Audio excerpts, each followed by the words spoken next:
I'm pretty sure most of you and most of us have been reading over the last several weeks about the increase in cases in the northern part of the country and the western part of the country. And unfortunately, we are no exception to that rule. Throughout the Midwest, throughout Wisconsin, and here in Milwaukee, we are seeing numbers that are higher than they were just several months ago. And that means that we remain in the extreme transmission category for COVID cases per 100,000. And we still have that number as a very high number for us. So we have to do what we can to get that under control. We're at 196.7 cases per 100,000.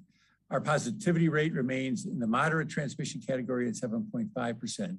The number that, as I've said in earlier calls, and I'll say it again here, that I really want to see us increase is that vaccination rate. We are at 58.5% of city Milwaukee adults. That's individuals 16 or older who are fully vaccinated. 63.5% of adults have received at least one dose. That number has not changed significantly in the last several weeks. And this is an important time to make that point again, because as we head into the holiday season, everyone who is in this community can help us stop the spread of COVID-19 by receiving your vaccine if you haven't done so already. And if you're eligible for the booster, go get that booster. I want to talk a little bit about the Milwaukee Health Department, which continues to offer free COVID-19 and flu vaccines for adults and eligible children at our Northwest and South Side Health Center and Menominee Valley site locations. The COVID-19 vaccine is also available at the Health Department's weekly mobile clinics, including its school-based clinics. And we're really pleased that those are off the ground. Again, I would like to see more numbers, and not numbers, I'd like to see more people actually get the vaccine. But since the clinics began last Monday, nearly 520 vaccines have been given at school locations. The full schedule of upcoming school vaccination clinics is available at milwaukee.gov/COVIDAX. At-home vaccinations are also available, and this is for people who are primarily confined at home, but at-home vaccinations are available for individuals on Monday, Wednesdays, and Fridays. Those will be Pfizer and Johnson & Johnson vaccines only.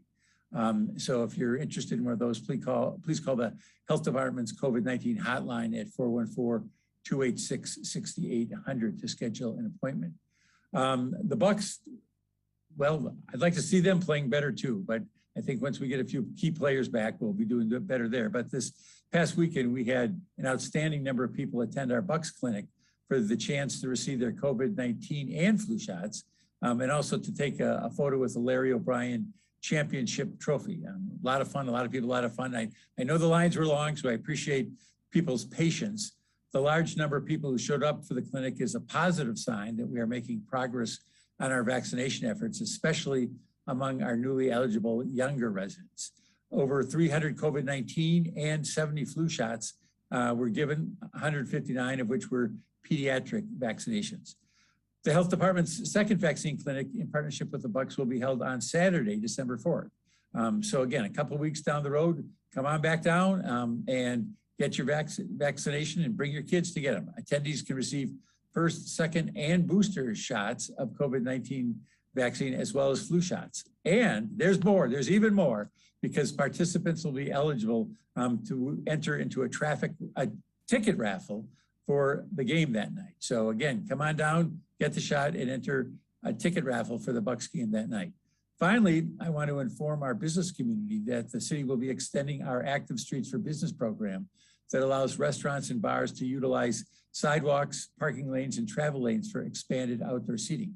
As you may recall, we instituted this last year, really when we had the first wave of COVID-19 sweep through the community.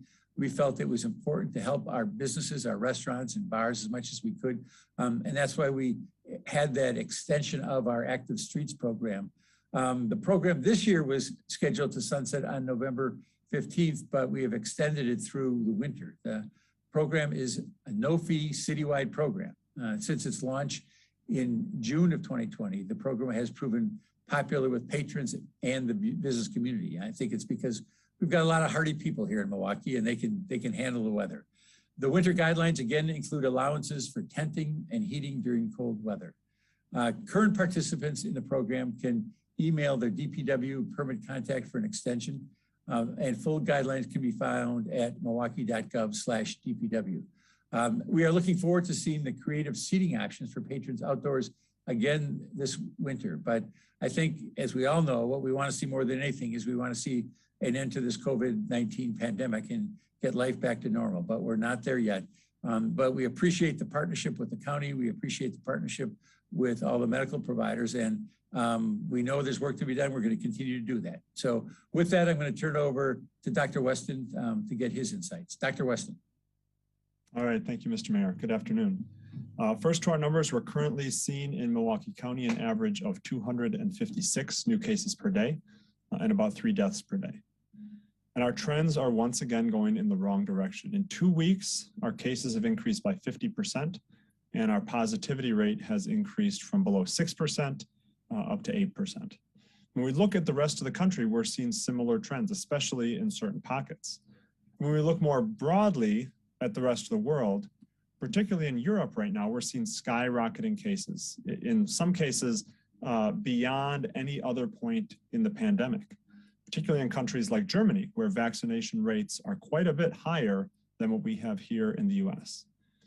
We've seen firsthand the interconnectedness of the world with COVID, what happens in China, in the UK, India, or Eastern Europe affects us, and it also predicts what will come our way. So with that as a background, we're fast approaching Thanksgiving and the beginning of the winter holiday season. With COVID on the rise, this can lead to many challenges for families looking to gather, as well as those avoiding gatherings. And for many, it's easy to feel that everyone has returned to life as normal, while you're still taking COVID precautions. But it's important to know that you are not alone.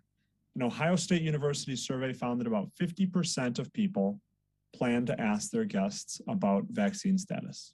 50% plan to require a negative test before gathering, and about 50% plan to ask guests to wear masks.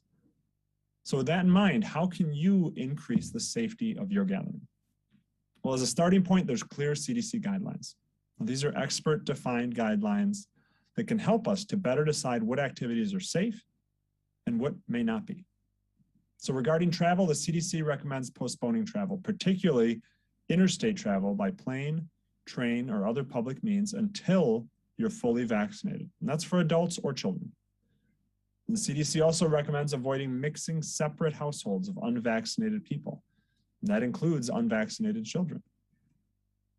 Now, while many people will follow these guidelines to maximize their safety, we also realize, we know, that this may not fit for every family. But you can still work to maximize the safety of your event by using as many layers of protection as possible. Now, the best layer of protection, of course, is the vaccine. Ensuring that everyone who's eligible at your event is fully vaccinated, and that the children who are 5 to 11 who are newly eligible have received at least their first dose of vaccine as far out as possible from that event is a critical element to increasing safety.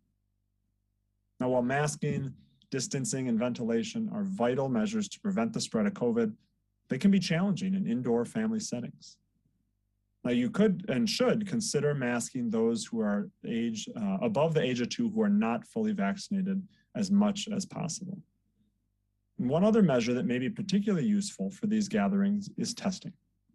So with the wider availability of cheap, at-home, over-the-counter testing for COVID, as well as many testing sites across the county, it's fairly easy to add that additional layer of protection, especially if the test is done the same day as the gathering.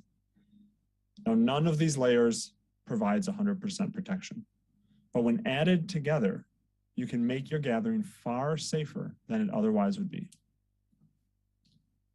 It's important to remember that for many people out there, whether due to following guidelines for maximizing safety or due to conditions or medications that make them more vulnerable to disease, this holiday season can be particularly difficult with increased isolation and loneliness. So as you plan your holiday, consider those around you. Family, friends, neighbors who will not be able to gather with others. Reach out to them, give them a call, drop off a meal. These simple gestures can make a world of difference. Finally, shifting, I'd like to invite everyone to participate in the free family-friendly fact or cap virtual game. It's tonight from 7 to 8 p.m. This is an online trivia game show, tests your family's knowledge of health and COVID. There's cash prizes, there's live entertainment during the game as well. So you can go to healthymke.com/fact-or-cap, C-A-P, for more information and to register.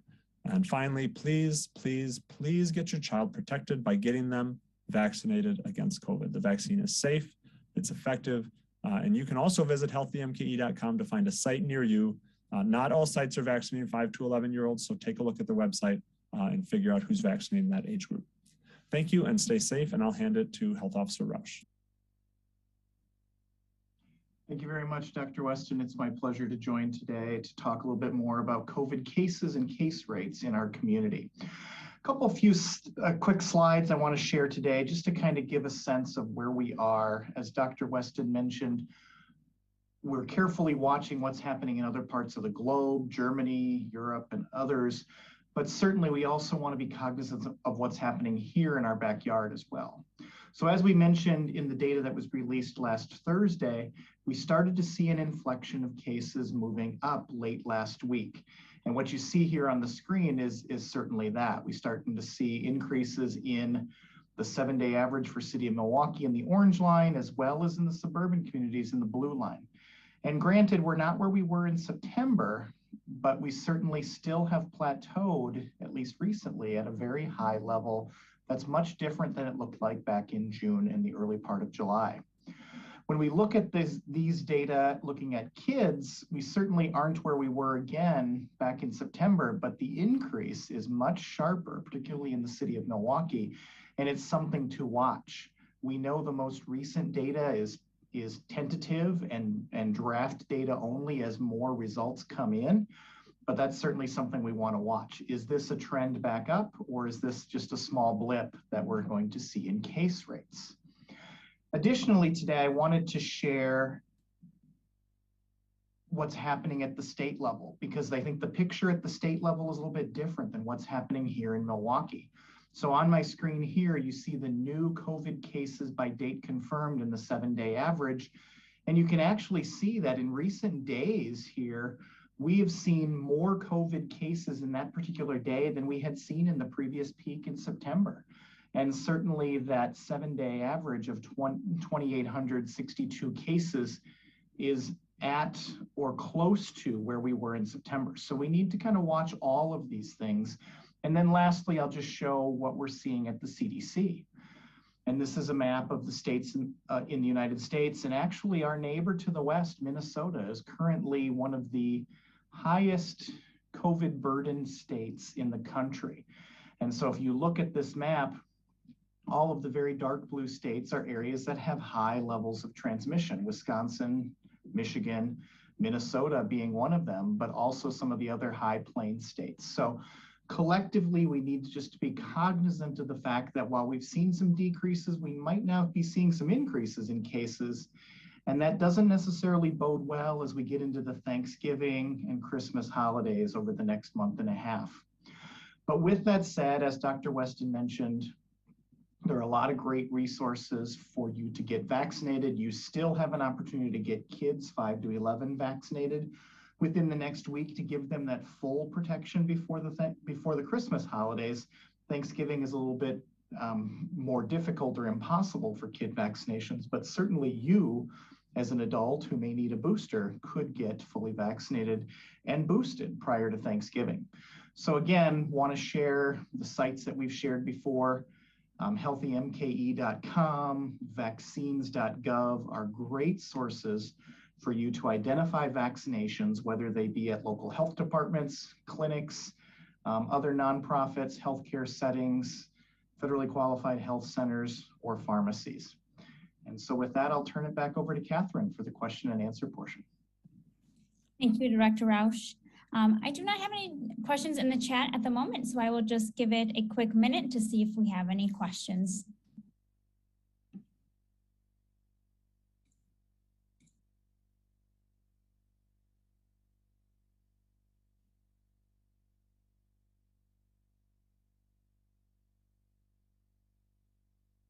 It's a wrap.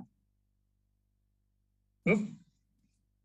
We have a few questions coming in here. Okay. Melissa Zagowitz with CBS 58 is wondering, do we know how many breakthrough cases there have been? We do. The DHS has a tab that is dedicated to breakthrough cases. You can see breakthrough hospitalizations and deaths as well.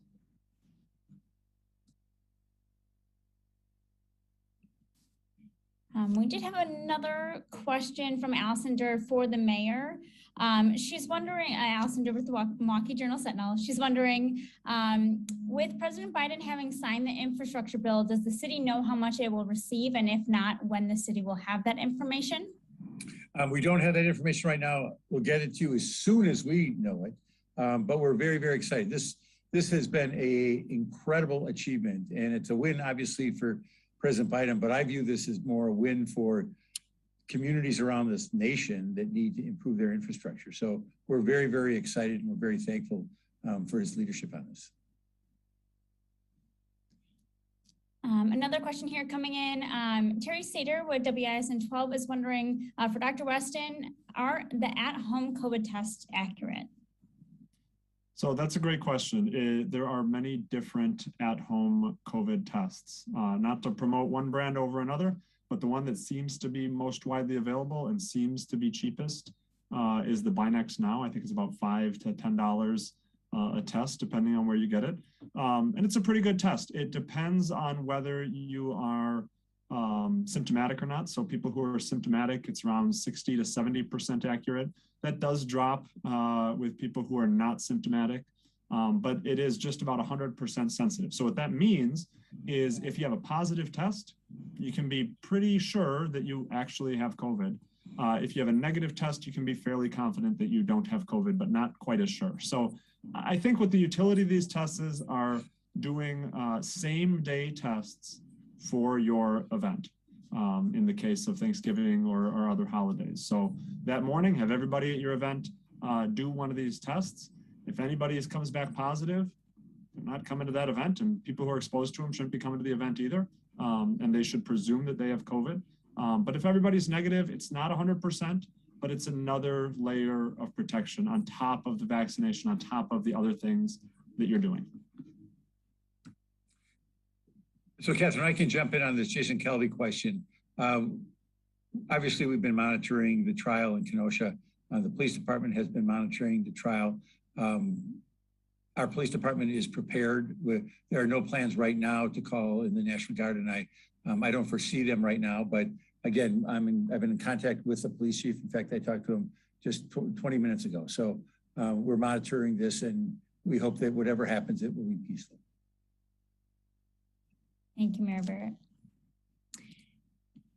Those now are all of the questions I have in the chat. So that concludes, do we have one more question here to conclude the briefing? It's a good one.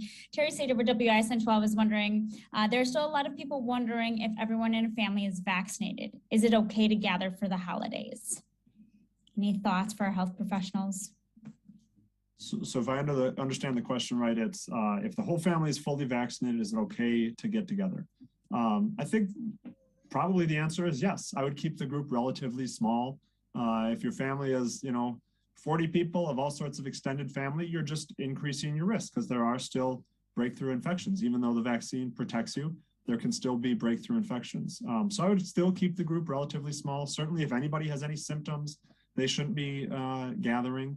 And then that at-home testing is another layer of protection to add to that, just to make sure you're minimizing that risk and minimizing the likelihood of any breakthrough infections there. And sorry, one other point just to add to that that came to mind. So when we think of fully vaccinated, we're thinking of 1 dose for J&J, 2 dose for the mRNA vaccines.